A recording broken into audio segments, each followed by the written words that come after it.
Bien, alors je rappelle que la semaine dernière, j'avais fait un cours concernant la partie concernant l'accès aux bases de données. Nous avons rappelé pas mal de choses qui sont intéressantes, notamment le mapping objet relationnel, l'API GDBC. Et puis nous avons vu donc ce que c'est la spécification GPA avec son implémentation Hibernate. Et puis à la fin, nous avons vu comment travailler avec Spring Data. Donc justement, c'est ce que souvent on va utiliser comme framework pour faire fonctionner les applications. Alors à la fin, j'avais fait une démo, mais j'ai vu que en fait, dans la démo, à la fin, il y avait des petits soucis. Je ne sais pas si vous l'avez constaté, mais dans l'enregistrement de la semaine dernière, à la fin, il y avait des choses anormales. Je ne sais pas c'était quoi Bon, c'est pas grave, parce qu'en fait, il y a un enregistrement similaire que je vous ai laissé. Pour la partie en tout cas pratique, il y a un enregistrement similaire que je vous ai laissé sur Classroom. Donc, ça sera pour nous donc la base en fait de l'activité pratique d'aujourd'hui. Mais avant ça, je vais rapidement rappeler la démo, tout simplement. Donc, je vais rappeler la démo en 15 minutes. Et puis, par la suite, donc, je vais vous laisser travailler vous-même ce travail. OK? En même temps, on va rafraîchir un peu ce que nous avons fait la semaine dernière. Et en même temps, on aura en fait un enregistrement que je vais vous partager. C'est clair? Voilà. Alors, donc, en résumé, nous sommes en train de créer des applications. Ces applications, ils vont forcément seront basées sur Spring. Alors pourquoi Spring? Parce qu'on a besoin de faire l'inversion de contrôle. Je rappelle, l'inversion de contrôle, c'est permettre aux développeurs de se concentrer sur le code métier et le framework s'occupe de tout ce qui est technique, premièrement. Deuxièmement, et pour accéder aux données, nous allons utiliser Spring Data. Alors Spring Data, c'est un framework déclaratif, c'est-à-dire déclaratif, je rappelle, c'est juste parce que c'est un framework qui va vous permettre plutôt qui va vous demander juste de créer des interfaces. C'est-à-dire on va déclarer que des interfaces, mais on ne va rien implémenter parce que Spring Data offre un ensemble d'implémentations génériques qui vont utiliser, par exemple, pour l'accès aux bases de données relationnelles, vous avez un module de Spring Data qui s'appelle Spring Data GPA. Donc vous voyez, donc Spring Data GPA, c'est un module de Spring Data qui permet d'accéder aux bases de données relationnelles en utilisant GPA, n'est-ce pas? Mais également, vous allez trouver Spring Data MongoDB. Donc, c'est du Spring Data, mais qui va vous permettre d'utiliser les bases de données MongoDB, par exemple. Spring Data Cassandra. C'est un module de Spring Data qui permet d'utiliser les bases de données Cassandra, etc. Donc, ça veut dire que ce qui est intéressant avec Spring Data, donc c'est un framework générique qui va vous permettre d'accéder à n'importe quel type de base de données. Et quand il s'agit des bases de données relationnelles, alors forcément derrière c'est du GPA. Donc vous voyez, donc GPA, on va l'utiliser uniquement pour les bases de données relationnelles. Mais si vous voulez basculer vers par exemple MongoDB ou Cassandra ou autre chose, eh bien tout simplement c'est très simple, on va utiliser toujours Spring Data. C'est-à-dire on va toujours rester dans cette même logique. Donc, je rappelle que GPA, c'est quoi? C'est une spécification J2E qui définit une API qui permet de faire le mapping objet relationnel. Donc, c'est une API qui est dédiée pour le mapping objet relationnel. Et donc, GPA, c'est une API. Donc, pour l'utiliser, il vous faut une implémentation de GPA. Donc nous avons dit qu'il existe plusieurs implémentations de GPA. La plus populaire, c'est Hibernate. Donc Hibernate, c'est un framework qui implémente l'API GPA. Et donc, bien sûr, Hibernate, lui, c'est un framework de mapping objet relationnel qui permet d'accéder aux bases de données via l'API GDBC. Donc je rappelle que les applications Java qui communiquent avec les bases de données relationnelles vont toujours passer via l'API JDBC. Donc JDBC, Java Database Connectivity. Donc c'est une API qui permet donc d'accéder aux bases de données relationnelles, c'est-à-dire pour une application Java. Donc et là on va retrouver un peu cette architecture qui est très intéressante. Donc l'activité pratique d'aujourd'hui, c'est justement de monter une application basée sur cette architecture-là, mais il faut la comprendre à la fin. Alors c'est ce qu'on va essayer de faire. Donc je rappelle juste en termes de démo. Alors donc je vais utiliser IntelliJ Ultimate version. Et puis donc on va créer un projet. Alors quel type de projet? Spring Boot Project. Et ce projet, on va l'appeler par exemple démo BDCC, par exemple Spring Data. Je l'appelle comme ça. C'est un projet basé sur Java, Maven.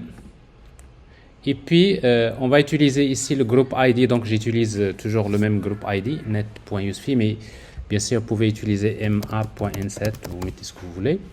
Et puis donc l'artifact ID, donc c'est le nom du projet. Et puis la version. Alors ici donc j'utilise 21, la version 21 de Java. Vous pouvez utiliser 23 ou autre. Next. Alors pour les dépendances. Alors bon, la dernière fois donc je vous ai dit que en principe il y a la version 4.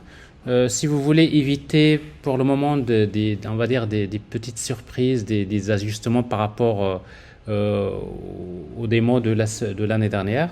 Donc, vous pouvez rester sur la version 3.5, plutôt 3.5.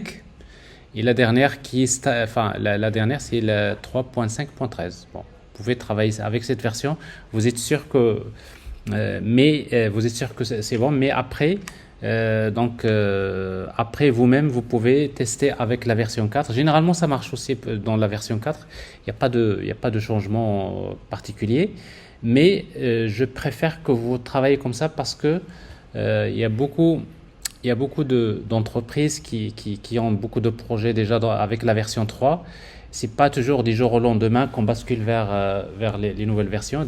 Donc, je disais donc vous pouvez utiliser la version 4 la dernière notamment, mais de préférence de rester pour le moment sur la version 3, la 3.5.13 par exemple.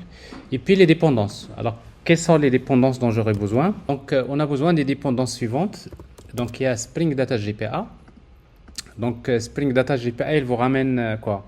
Il vous ramène GPA, Hibernate, Spring Data, n'est-ce pas? Et JDBC. Vous voyez donc toutes les couches dont j'ai parlé tout à l'heure, l'API JDBC, enfin l'API JDBC il est dans Java. Vous avez GPA, Hibernate et Spring Data. Et puis donc on aura besoin des pilotes des drivers JDBC. Ici pour le moment on va utiliser H2 Database, mais dans la démonstration vous pouvez également utiliser MySQL après. C'est-à-dire dans un premier temps on va utiliser H2 Database, mais après on va basculer vers une base de données de type MySQL. Et on a besoin de Lombok. Ça, c'est pour tout ce qui est les getters et setters. Et puis, Spring Web. Pour le moment, parce qu'on va utiliser Spring MVC, parce qu'on va créer une application web par la suite. Bon, Spring Web, c'est le prochain cours, mais pour le moment, vous allez l'utiliser de manière, on va dire... de manière simple pour le moment, mais après les détails, on y reviendra la prochaine fois. Alors, on crée le projet.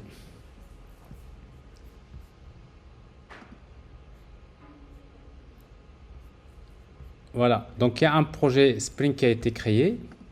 Et bien tout simplement, dans ce projet-là, vous allez avoir la structure du projet. Donc ça, c'est l'application Spring Boot, donc qui est générée, que vous voyez ici. Bon, ça c'est l'application Spring Boot. Si vous la démarrez, eh bien cette application, elle démarre Spring. Vous voyez, donc le premier qui va démarrer dans votre application, c'est Spring Framework. Et puis donc ici dans le package de base de l'application, on va créer quelques packages. Donc un package pour les entités,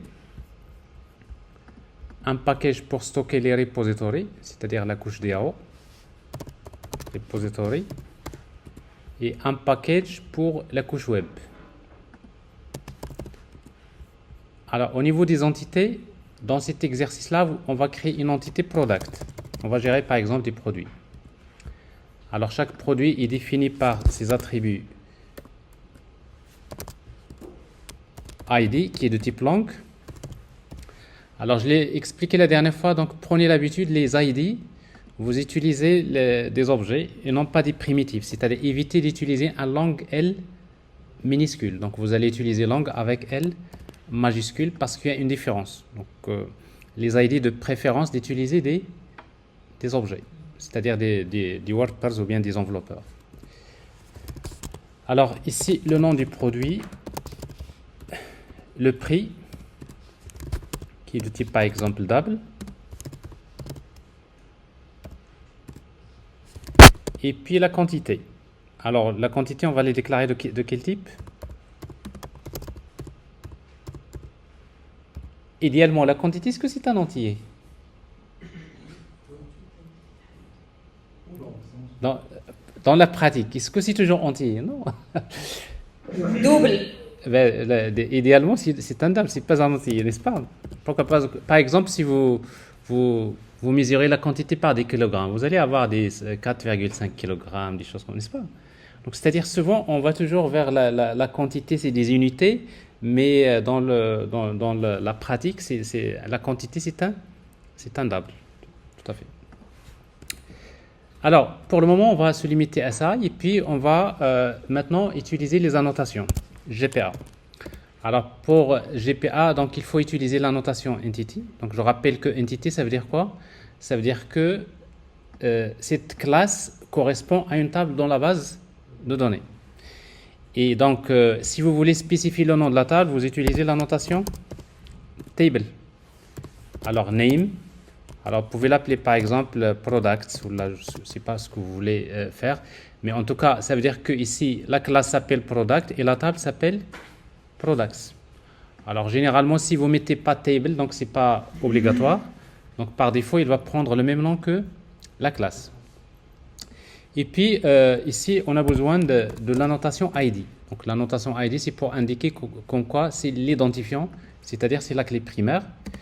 Et si vous souhaitez que la valeur de la clé primaire soit générée automatiquement au niveau de la base de données, on va utiliser generated value. Alors, ça, c'est la première des choses que vous allez faire. Donc, pour le moment, vous pouvez dire, ça y est, vous avez utilisé GPA. Donc, quelques annotations de base. Et puis, donc, nous aurons besoin des getters et setters. Et là, je vais utiliser Lombok avec l'annotation getter. Donc, ça génère les getters. Ça ajoute automatiquement les getters dans le bytecode. La notation setter, ça ajoute les setters. La notation noArg constructor, ça ajoute un constructeur sans paramètres. La notation allArg constructor, ça ajoute un constructeur avec tous les paramètres. La notation toString, ça génère une méthode toString. Et puis la notation builder, il nous permet de créer, d'ajouter le pattern builder. Bon, builder, c'est un design pattern qui permet de faciliter la création des objets. Donc, en d'autres termes, pour créer un objet de la classe produit, nous avons trois solutions. Soit utiliser le constructeur sans paramètres, soit le constructeur avec paramètres, soit utiliser builder. Donc, on va voir ces trois cas. Bref, donc ça, c'est la première étape. Il faudrait donc créer d'abord l'entité. Deuxième étape, il faut maintenant utiliser Spring Data. Alors, pour travailler avec Spring Data, vous aurez besoin de créer une interface qu'on va appeler Product Repository. Oui. Alors, Product Repository. Product Repository. OK. C'est une interface. Bon, il suffit d'hériter d'une interface Spring Data qui s'appelle GPA Repository. Alors, GPA Repository, c'est une interface Spring Data qui est générique. Il faut lui indiquer deux types génériques. Le premier, c'est quelle entité qu'on va gérer. L'entité, elle est de quel type? De type product. Et le deuxième paramètre, c'est le ID. L'ID, il est de quel type? De type long. Alors, si vous faites ça, c'est que vous avez hérité de Spring Data toutes les méthodes qui permettent de faire ce mapping objet relationnel de l'entité produit. Ça veut dire, vous avez la méthode save, find all, find by ID, delete. Donc, toutes les méthodes classiques, vous n'avez pas besoin de les implémenter. Ben, ils sont déjà fournis par Spring Data. Donc, je peux dire que j'ai terminé la partie, en tout cas, la couche DAO. Et puis, vous allez tester. au démarrage, on va insérer quelques produits dans la base de données. Et pour cela, on va le faire dans l'application. Alors, dans l'application, si vous voulez exécuter un traitement au démarrage, vous allez admettre pour le moment que dans Spring, il existe plusieurs façons de faire. Et parmi les façons, c'est tout simplement de créer une méthode qui retourne un objet de type command line runner. Cette méthode, vous pouvez l'appeler n'importe quoi, start par exemple. Bon, c'est une méthode qui retourne une fonction de type command line runner. Et cette méthode-là, vous lui ajoutez la notation bin. Voilà. Alors ça, vous allez l'admettre. C'est-à-dire que, d'abord, premièrement, c'est que Spring, quand il démarre, à chaque fois qu'il trouve une méthode qui utilise la notation bin, il va l'exécuter. Et quand il l'exécute, cette méthode-là, il retourne un objet. Et cet objet-là, ça devient un composant Spring, ça devient un Spring Component, ou tout simplement qu'il va gérer. Alors, si jamais vous retournez un objet de type command line runner, ben, qu'est-ce qu'il fait Spring? Il exécute automatiquement la méthode run de cet objet. Donc, autrement dit, si vous faites ici return, normalement, il faut retourner un objet de quel type? De type command line runner. Si vous faites new command line runner, vous savez, command line runner, c'est une interface. Si vous l'instanciez, regardez. Alors, vous mettez ici point virgule. Vous allez retourner un objet de type command line runner, ok? Et comme c'est une interface qui contient une seule méthode qui est la méthode run, ça veut dire que vous êtes obligé de redéfinir la méthode run. Et donc ici vous écrivez votre code. Mais vous savez que si vous faites, au lieu d'écrire tout ça, on peut utiliser la notation raw function, c'est-à-dire autrement dit, donc si je demande à Spring de faire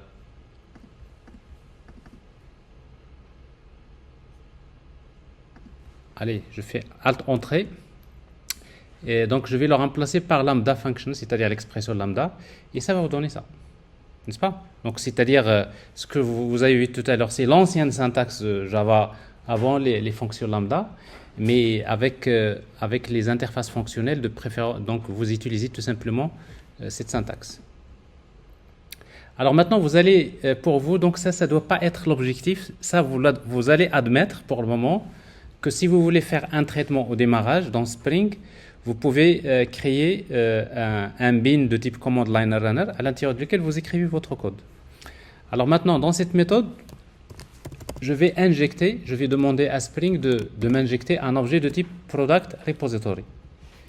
Et puis donc, je vais créer des produits. Alors, quels sont les produits? Donc ici, pour créer un produit, donc je rappelle que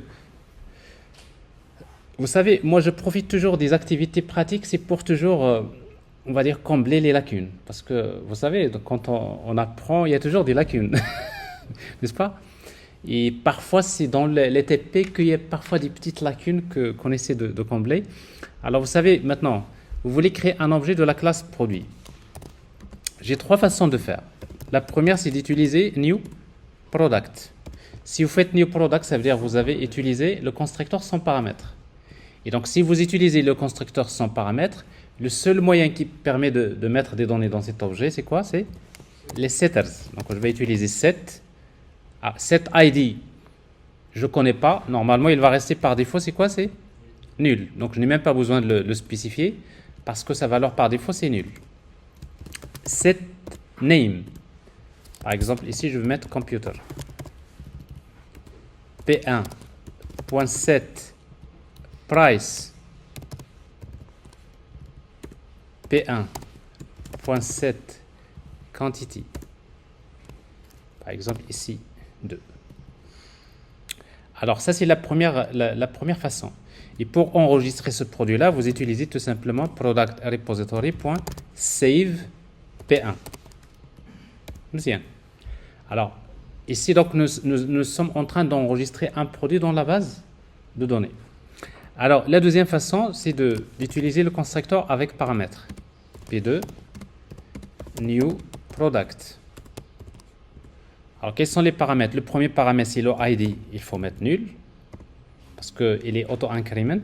Le nom, c'est, je vais mettre ici printer par exemple. Le prix et la quantité. Et après, on va l'enregistrer. Product repository.save p2. Alors, sauf que si vous travaillez avec les constructeurs avec paramètres, c'est pas pratique. Pourquoi? Parce que quand vous avez beaucoup de paramètres, vous allez vous perdre. Il faut savoir d'abord le premier paramètre, il est de quel type, le deuxième, c'est quoi, le troisième, etc. N'est-ce pas? Et en plus, même par exemple, le ID, je n'ai même pas besoin de spécifier la valeur, mais je suis quand même obligé de mettre la valeur. Donc ça, c'est vraiment pas pratique de travailler avec les constructeurs avec paramètres. La troisième solution, c'est d'utiliser Builder. C'est plus pratique. Alors, product P3 égale product point, et vous voyez ici Builder build. Alors, en fait, qu'est-ce qui nous ajoute ça? Et bien, tout simplement, c'est cette annotation que nous avons ajoutée ici, dans l'entité. C'est Lombok. Avec cette annotation-là, il va implémenter, il va injecter un builder pour notre objet. Et c'est quoi l'avantage? Eh bien, l'avantage, c'est tout simplement, pour créer un objet, on va utiliser builder, point, et après, vous mettez, par exemple, c'est quoi le nom? Par exemple, ici, je vais mettre smartphone. Point, price.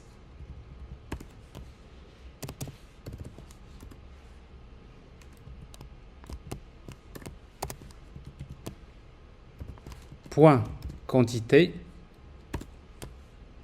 Vous voyez, donc vous avez l'objet point builder, point, mais à la fin, il faut terminer avec build. Alors, le builder. Donc, là, c'est plus pratique parce que je vois déjà chaque attribut, qu'est-ce qu'il y a comme valeur. Bon, au lieu d'utiliser les setters, donc je préfère généralement travailler comme ça avec le builder. Donc, en tout cas, vous avez trois façons de travailler. Vous utilisez ce que vous voulez. Save P3.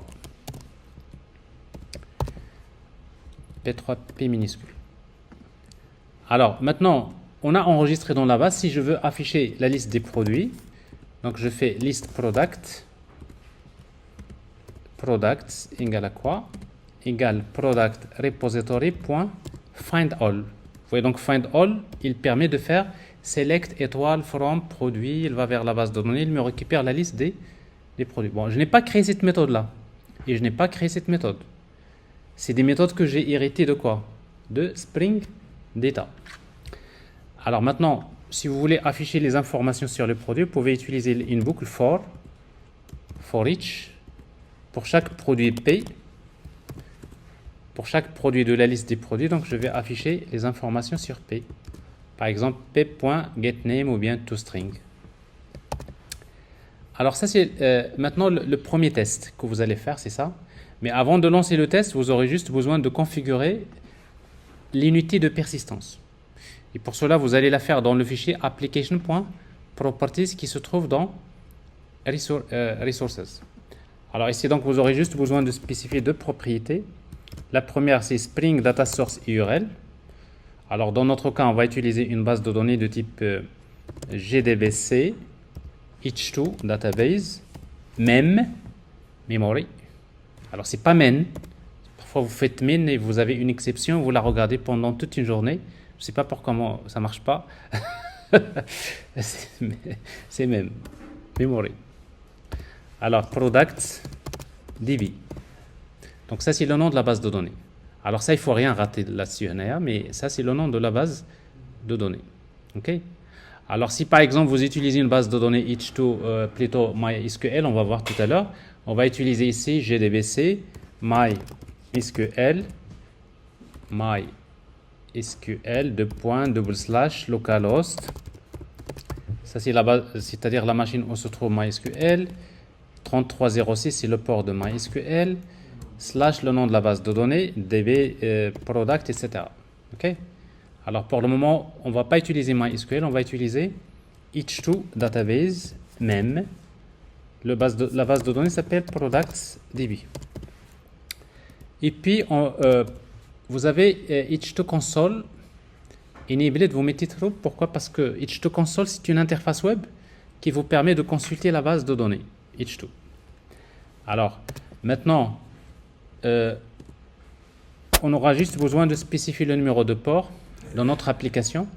Alors, si vous travaillez avec Spring Web, ça veut dire que vous avez Spring MVC. Ça veut dire que par défaut, vous avez Tomcat. Si vous démarrez votre application, l'application démarre automatiquement Tomcat. Et Tomcat, c'est un serveur qui utilise par défaut le port 80-80. Mais si jamais le port 80-80 il est déjà occupé par une autre application, alors ici, il faut changer. Vous mettez 80-84 par exemple. Alors, on va démarrer l'application.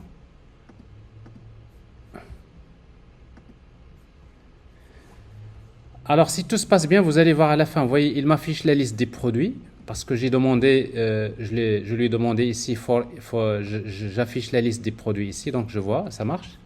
Si vous voulez voir,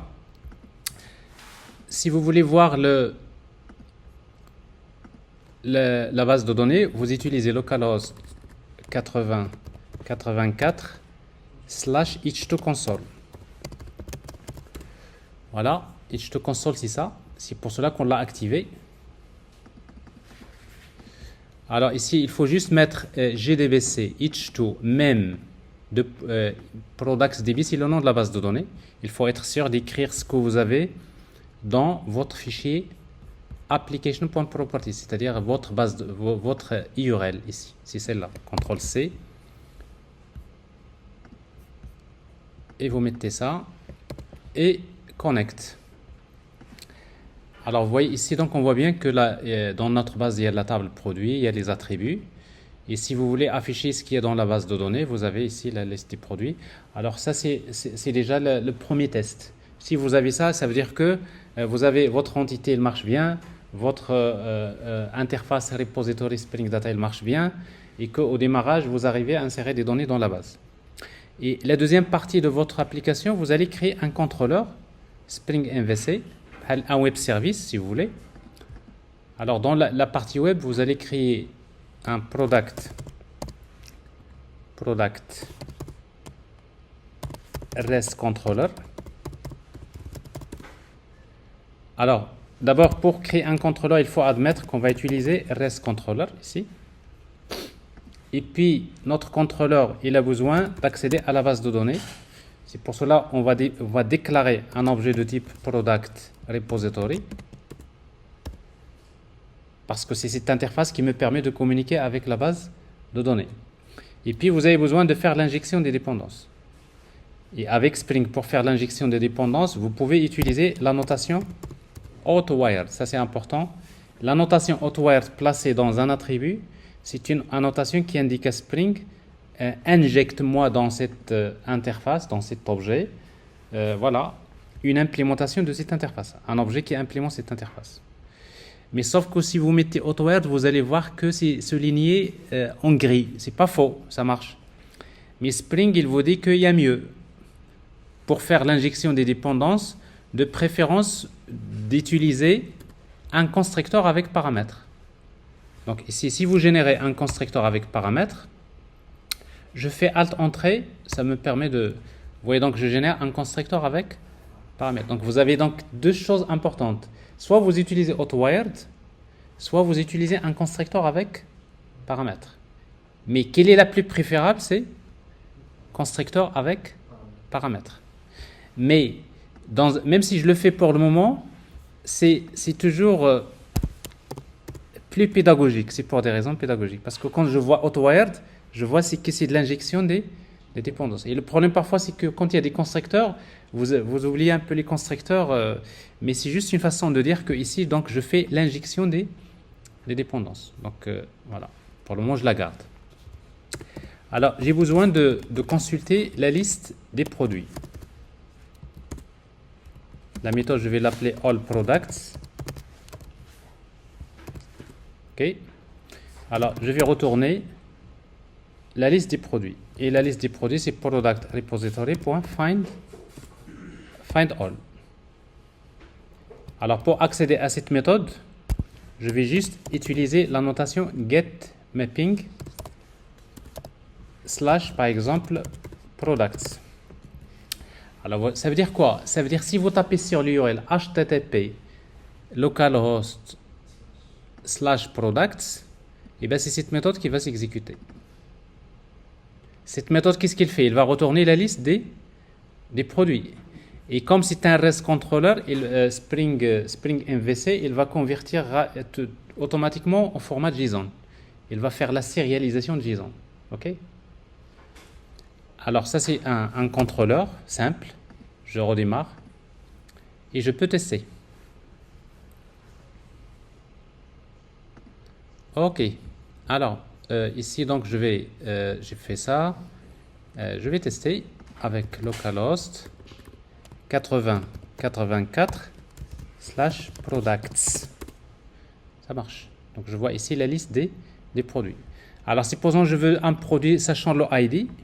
Alors, dans les web services RESTful, on va utiliser ce qu'on appelle un path param. Je mets par exemple /1. Ici, pour le moment, il me dit ça n'existe pas. Ça veut dire que je voudrais le produit dont le ID égal à 1. N'est-ce pas?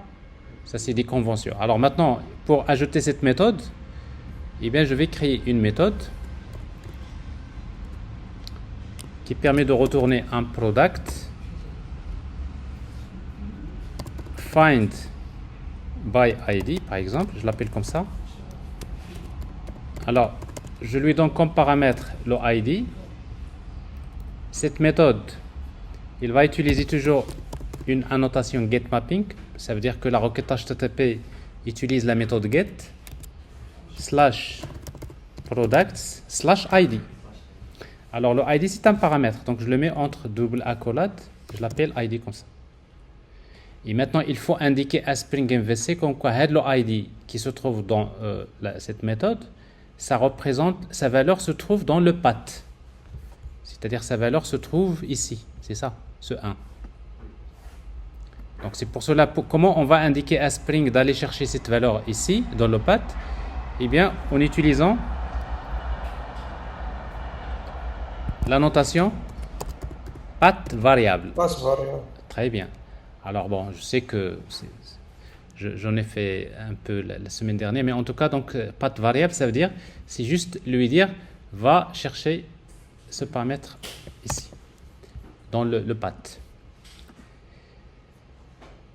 Alors ici, il y a une erreur, c'est normal, parce qu'on n'a rien retourné. Donc il faut retourner ici, donc product repository find by ID. Alors find by ID, le ID. Alors normalement, find by ID, et si vous mettez get, c'est-à-dire il va retourner l'objet. Mais le problème, si ça n'existe pas, il va générer une exception que vous n'avez pas bien gérée. Mais si vous voulez être correct, vous pouvez utiliser ici .or else. Vous voyez, or else. OK? Si vous mettez, par exemple, null comme ça veut dire quoi? Ça veut dire s'il trouve le produit, il va le retourner, sinon il va retourner null. C'est pas bon. Mais généralement, ce qu'on fait, c'est qu'on gère avec l'exception. On fait ça. On fait or true. Or else true, c'est-à-dire si jamais il ne le trouve pas, je vais générer une exception. L'exception, c'est une fonction que vous allez mettre ici. Et vous allez dire, par exemple, vous allez générer une exception de quel type?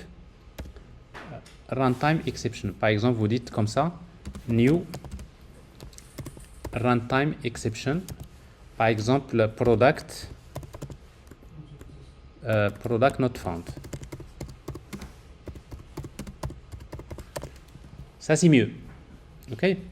C'est-à-dire ici, donc, si ça n'existe pas, je génère quand même une exception. Et vous testez. Alors ici, donc, je vois la liste des produits. Si je fais /1, je vais avoir le ID plutôt le produit dont ID égale 1. Si je fais /2, ça marche. Si je fais /3, ça marche. Si je fais /4, qu'est-ce qui va se passer? Exception. Alors, une exception interne, n'est-ce pas? Mais pour le moment, ici, donc, je n'ai pas, dans Spring, je génère une exception, mais je n'ai pas encore, j'ai pas géré ces exceptions. Mais comme quoi, si vous regardez bien, ici, si vous regardez dans votre application, vous allez voir ici une exception qui est product not found. OK? Alors, maintenant, on va ajouter quand même une autre méthode, c'est pour comment je vais chercher les produits, par exemple.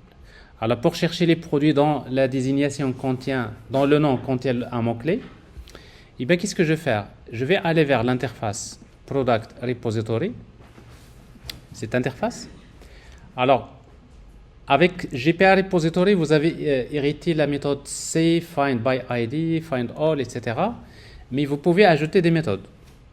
Alors ici, donc, je vais ajouter une méthode. Je vais déclarer une méthode qui permet de retourner la liste des produits. Et cette méthode, je vais l'appeler Find by. Vous voyez donc, déjà Find, avec Spring Data, Find minuscule, ça veut dire quoi? Ça veut dire Select. From quoi? From Product. By, avec B majuscule, ça veut dire Where. Where quoi? Where Name, l'attribut Name. Alors Name, ça représente le nom de l'attribut, ici, le nom du produit. Ça veut dire quoi? Ici, ça veut dire que ça représente cet attribut-là. Vous pouvez mettre by price ou bien by quantity. Alors ici, donc, c'est by name. Contains. Alors, contains, c'est-à-dire le nom contient. Qu'est-ce qu'il contient? String, par exemple, keyword, comme ça. Point virgule. Alors, si vous déclarez une méthode comme ça, Spring, il va la comprendre. Je vais l'utiliser ici. Ben, je vais faire copier-coller ça. Eh bien, je vais créer une autre méthode que je vais appeler find products. Ici, donc, je vais mettre find, par exemple, slash products, pour faire une différence entre celle-là et celle-là. OK? Et puis, ici, donc, au lieu d'utiliser find all, je vais utiliser, déjà, find product, il reçoit un paramètre, string keyword. Je l'appelle comme ça, keyword, OK? Ici, donc, je fais find by name, c'est la méthode que j'ai déclarée, et je mets ici keyword. Et j'ai terminé. Donc, cette méthode-là, qu'est-ce qu'il permet de faire? Elle permet de me chercher les produits dont le nom contient ce mot-clé. Alors, ce mot-clé, je vais l'envoyer je vais l'envoyer en tant que ce qu'on appelle query param. Parce que ici, ça, c'est pas param. C'est un paramètre qui vient flopat, et qui vient après un slash. OK, ce qu'on appelle le query param. Le query param, c'est un paramètre qui vient ici, si vous mettez slash product, et vous mettez point d'interrogation. Alors, quand vous mettez point d'interrogation, paramètre keyword égale, par exemple, je ne sais pas, je vais mettre ici M. Donc, add keyword, c'est ce qu'on appelle un query param. OK? Request, pardon. C'est un request param. Query param ou la request param, c'est les frameworks, mais en tout cas, ça tient, les deux ça tient bien. OK? Alors, si vous faites ça, alors je vois qu'ici, tous les produits, ils contiennent le... Non? Quelque chose qui cloche. Ah, bon, il y a quelque chose qui cloche. Hein? Ah, find. Il faut que je mette find d'abord. Find slash, voilà. N'est-ce pas?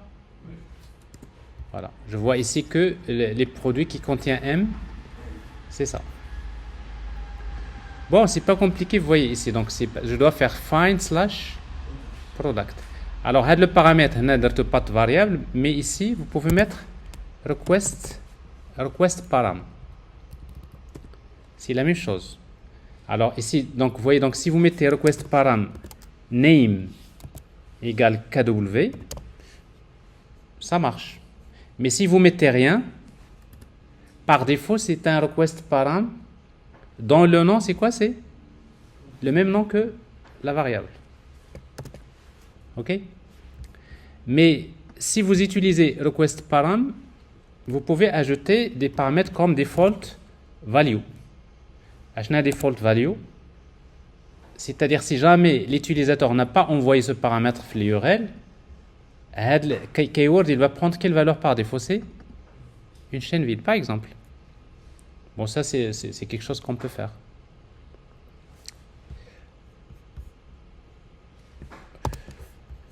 Voilà. Alors ici, donc, on a fait quelques méthodes qui permettent de chercher des produits. Je vais ajouter une méthode qui permet d'ajouter un produit. Comme ça, je complète mon web service. Alors, si vous faites ça, ça marche. Si vous ne mettez pas la valeur, vous ne mettez rien. Il vous affiche tous les produits. Pourquoi tous les produits? Parce que c'est quoi le keyword par défaut? C'est une chaîne vide. Et comme c'est une chaîne vide, donc c'est-à-dire quand vous mettez like une chaîne vide, il va retourner tous les produits. Ok? C'est clair? C'est clair? Très clair? Parfait. Alors pour les gens qui sont à distance, c'est clair? Oui, c'est clair. Oui, c'est clair. Oui. Et comment il est le thé? Atay ou Très bon. Allez, on va regarder. Attendez. C'est qui a le thé? Vous faites un pouce. Vous mettez un pouce, mythe. Aïe. Alors, ceux qui ont...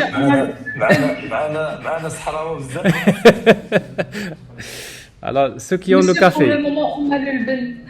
Le vin, Anna, j'y arrive. Je connais le café. Le café. Il y a beaucoup de café. Il y a des cœurs partout. Alors, c'est qui a le... Je connais le vin. Je suis sûr qu'à te connaître, on la juge. Ok, ça marche. Bon. Alors, ça, c'est la démo. Alors, mais quand même, je vais terminer ça avec quelque chose de bien. C'est que, supposons, je veux ajouter un produit. Alors, pour ajouter un produit, bon, déjà, une chose qui est importante, c'est que qu'est-ce qu'on est en train de créer ici? On est en train de créer un web service RESTful. Alors, si vous vous rappelez, j'avais déjà fait un cours des web services, j'avais parlé de ça. Et nous avons vu comment créer un web service basé sur le protocole SOAP. Simple Object Access Protocol, n'est-ce pas, si vous vous rappelez? Ça, c'est un web service RESTful. OK? Alors, si vous voulez généralement tester les web services RESTful, eh bien,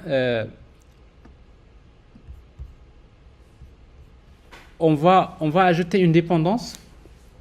On va générer ce qu'on appelle la documentation Swagger de ce web service. Alors, si vous vous rappelez, pour les web services SOAP, c'est-à-dire pour consommer un web service, vous avez besoin de sa description. C'est-à-dire, vous avez besoin de quoi? Du WSDL. Le WSDL, c'est quoi? C'est un fichier XML dans lequel on trouve l'interface du web service. Alors ici, l'équivalent du WSDL pour les web services RESTful, il y a ce qu'on appelle la documentation Swagger. Alors pour le faire avec Spring, c'est très simple. Vous allez juste chercher une dépendance. Cette dépendance-là s'appelle Spring Boot Open API Doc.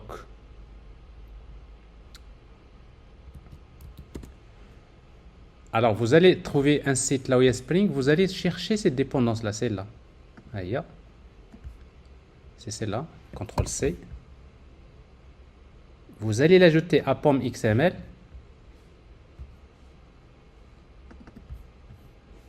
Quelque part dans les dépendances. Actualiser.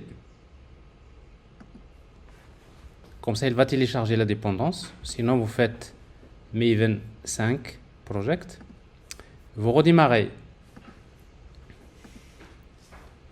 votre projet. Une fois que vous le démarrez, eh bien, vous allez avoir quelque chose d'intéressant que toutes les entreprises utilisent. C'est aller vers, j'ai un web service, et bien tout simplement si je tape ici, si je vais taper localhost 8084 / swagger UI.html. Regardez ce que vous avez. Eh bien, Spring, il vous génère la documentation Swagger pour tester le web service. Ici, il y a combien de endpoints pour le web service? Il y en a 3. Vous allez vers get, ici. Vous testez. Alors, vous dites ici, je vais try, exécuter. Si vous exécutez, vous allez avoir les résultats. Ça marche. Celui-là, pour le tester, il faut mettre ici le ID. 1. Exécuter, ça marche. Vous avez le résultat. Alors celui-là, si pour chercher, try. Je vais mettre ici par exemple. Alors je connais un radio. هذيك الإذاعة ديال عقلت على داك الراديو كتبقى تدور. Alors ici, donc si vous mettez ici M, eh bien, vous cherchez tous les produits dans la liste M. Vous voyez, ça c'est très important. C'est que ici, généralement, quand on crée des web services, nous avons besoin de cette documentation Swagger qui permet de tester facilement les web services. Alors maintenant, je vais ajouter une méthode qui permet d'ajouter un produit et je vais m'arrêter là-dessus. Alors pour ajouter un produit, donc je vais créer une méthode qui permet de retourner un produit. Je vais l'appeler save. Cette méthode, elle reçoit un objet de type product. Et pour enregistrer un produit, on va utiliser tout simplement product repository.save product. Vous voyez, c'est simple. Alors, sauf que quand on fait save, on ne va pas envoyer des requêtes avec get, mais on envoie des requêtes avec post. Post mapping / products. Donc, c'est-à-dire, si vous envoyez une requête HTTP avec post vers / products, ben, c'est cette méthode qui va s'exécuter. Alors maintenant, on va demander à Spring d'aller chercher les données du produit dans le corps de la requête. Alors là encore, on a besoin d'utiliser une annotation qui s'appelle request body. Exact, request body. Vous voyez, donc on a body.net. Oui, c'est à peu près la même chose. Alors, vous voyez ici, donc vous avez pas de variable. On sait ce que c'est, n'est-ce pas? Ça, c'est request param. Mais request body, c'est-à-dire va vers le corps de la requête, récupère les données, souvent qui sont au format JSON, et après, il va les mettre dans la classe, dans un objet de la classe produit. Je redémarre.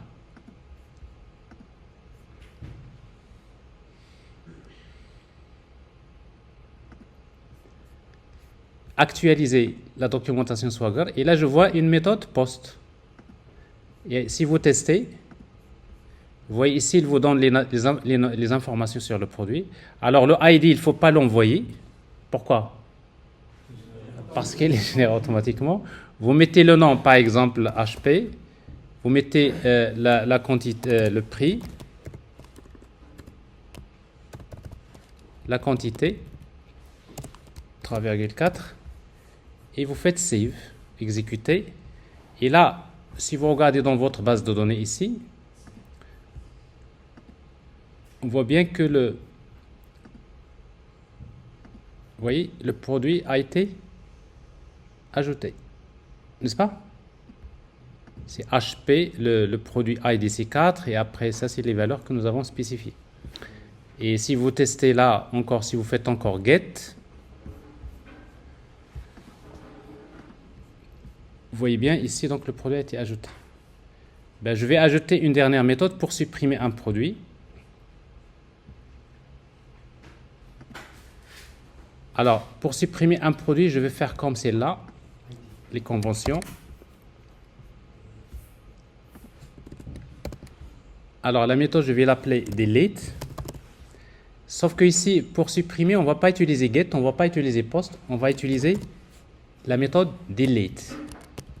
Delete mapping, c'est-à-dire si on envoie une requête HTTP avec delete, on va envoyer le ID. Hein? Là, c'est pas exchange, vous avez raison. Delete mapping. C'est-à-dire si on envoie une requête avec delete vers /products/ID, et bien on va supprimer ce produit. Et pour le supprimer, on va utiliser tout simplement delete by ID. ID. Alors, sauf que la méthode delete, elle retourne un void. Donc ici, il n'y a rien à retourner. Donc ici, donc on va juste supprimer. Il n'y a rien à retourner. C'est bon? On va redémarrer. Et on a terminé. Bon, j'ai fait une démo de 30 minutes, mais la démo, il est il résume un peu, à peu près, c'est comme ça que vous allez travailler vos applications après, n'est-ce pas? Alors, hein? Alors, update, oui. Anna, je ne veux pas rentrer dans tout. Monsieur, Oui. monsieur, j'ai juste une petite question par rapport Ouais, aux routines. Pour les routines, oui. il y a des frameworks qui a une partie de route que tu peux saisir le route de chaque élément. Ici dans Java Spring, il y a on le met à chaque fois pour la fonction. Oui, j'ai compris. C'est pour cela que je t'ai répondu. Avec Spring, vous avez les deux solutions. Soit vous utilisez les annotations, soit vous utilisez une classe de configuration dans laquelle tu peux spécifier pour cette route, je vais vers ce contrôleur, vers cette méthode. D'ailleurs, Spring, dans la version avant les annotations, c'est comme ça qu'il faisait. Donc, sauf que dans la majorité des cas, les développeurs Spring préfèrent utiliser les annotations. OK? Mais c'est possible. C'est faisable. C'est faisable, ou d'ailleurs, c'était avant même la version annotation, c'est comme ça qu'on le faisait. Vous pouvez aussi le faire dans un fichier XML. C'est-à-dire, dans un fichier XML, vous dites pour ce path, voilà le contrôleur qui va être appelé, voilà la méthode.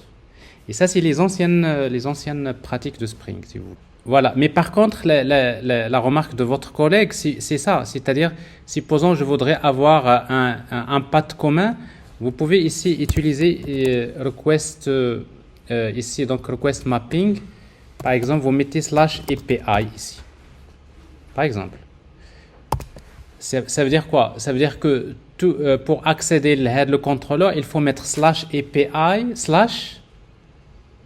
/product. /API /product. Alors, si je fais ça, je peux le faire ici, je peux le faire aussi dans le fichier application.properties. Alors, on y arrive. Bon. De toute façon, toutes les possibilités sont là. Alors, si vous regardez dans la documentation Swagger, vous allez voir maintenant, ici, vous voyez, /API /product.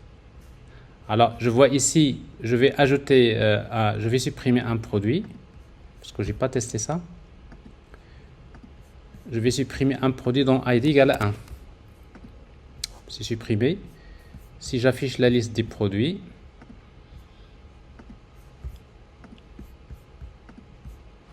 je vois ici, il n'y en a que 2. C'est clair? Alors, vous pouvez dire maintenant, vous avez créé ce qu'on appelle un REST API, ou bien un Web Service RESTful, ou bien vous pouvez l'appeler REST API. Pourquoi REST API? Parce que c'est un Web Service REST qui dispose dont on dispose de l'interface. Quelle est la description de ce Web Service? Ben, la description, c'est ce fichier-là que vous voyez ici. Regardez. Si vous cliquez sur ce fichier-là, vous allez voir l'équivalent d'IW SDL. C'est la documentation Swagger. Par exemple, si vous travaillez avec Postman, il suffit de lui donner l'adresse. Automatiquement, il va vous afficher la liste et vous tester rapidement. Donc, vous n'avez pas besoin de passer beaucoup de temps à faire des tests, c'est-à-dire qui suppose que vous connaissez le web service, vous connaissez les noms des méthodes, vous connaissez, n'est-ce pas? Mais généralement, dans la pratique, c'est plutôt... là, maintenant, ça, c'est ce qu'on appelle la documentation Swagger, ou tout simplement, c'est ce qu'on appelle OpenAPI Doc. OpenAPI Doc. Donc, c'est la documentation Swagger. Qu'est-ce qu'il vous dit? Il vous dit, voilà, si vous envoyez une requête vers /API /product, c'est cette méthode get, n'est-ce pas? Voilà la description. Alors, si vous envoyez une requête avec post, on fait appel à ce contrôleur, etc. Voilà, bon. Donc, vous avez soi-disant le schéma. Mais ça, c'est des choses qui sont très, très, très utiles. Alors, on va encore en connaître l'utilité dans le futur. Donc vous voyez, donc dans ce TP-là, je vous ai fait quelque chose que nous allons faire encore dans les prochains cours, mais c'est bien déjà dans la partie pratique de toucher à ça. Est-ce que c'est clair? Oui. Voilà. Alors, donc voilà, donc ça nous a permis de récupérer l'enregistrement de la démo de la dernière fois, un peu amélioré. Je vais vous la partager tout de suite sur Classroom et vous allez faire l'activité pratique donc pour le reste de la séance. Donc chacun peut aller avec son rythme. Le plus important aujourd'hui, c'est de démarrer, de savoir comment créer une entité, l'interface, faire des choses comme ça, c'est important. Monsieur, Oui. concernant cette API de REST, Oui. quand on veut par exemple utiliser des outils comme Postman, on peut utiliser le lien audition pour importer le... Oui. Alors tu veux que je te montre, c'est ça? C'est celui-là? Tu parles de... Oui, oui, Oui. je parle de... Oui. Ouais, alors tu prends le lien ديال Web API, tu lances Postman. Alors Postman.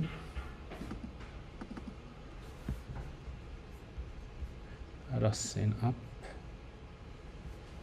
Sign in et donc ici donc voilà.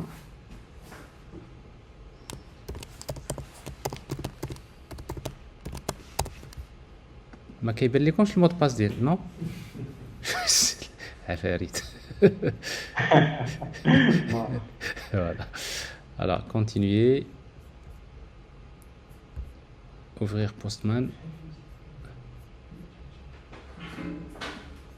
Voilà, on est là. Alors on va importer une collection. Donc je mets l'adresse, je copie l'adresse, je spécifie le type, import. Et là, tu as la collection et tu as l'API. Si tu veux tester, par exemple, tous les produits, vous voyez, donc vous faites ça. Vous envoyez la requête. Et là, ça marche, oui. Si vous voulez, par exemple, faire find by chercher. Donc, il faut envoyer la valeur du keyword ici. Par exemple, M.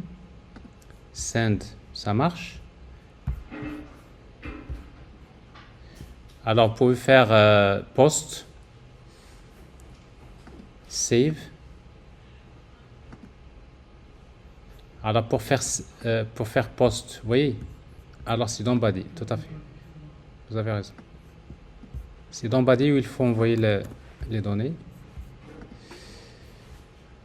Voilà, donc l'essentiel, c'est un peu l'objectif de l'activité pratique, ce n'est pas ça. Mais j'ai préféré vous la montrer maintenant parce que c'est bien d'avoir déjà une idée sur, dans votre première activité, vous avez créé l'entité GPA, vous avez créé l'interface GPA Repository basée sur Spring Data, vous avez testé, configuré le data source, vous avez créé un REST controller. Une fois que vous avez créé le REST controller, vous avez généré la documentation Swagger, n'est-ce pas? Et puis vous avez testé le web service. Voilà.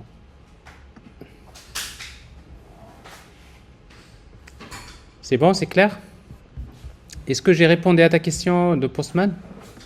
Oui, c'est clair. C'est clair, merci. Voilà. المهم هادشي كامل اللي كديروا فيه دابا راه vraiment toutes les entreprises utilisent ça, c'est au quotidien. Donc c'est des choses que vous allez commencer à faire dans les TP. Quasiment chaque séance, quand vous allez créer des microservices, maintenant vous pouvez dire ça c'est un microservice déjà. Si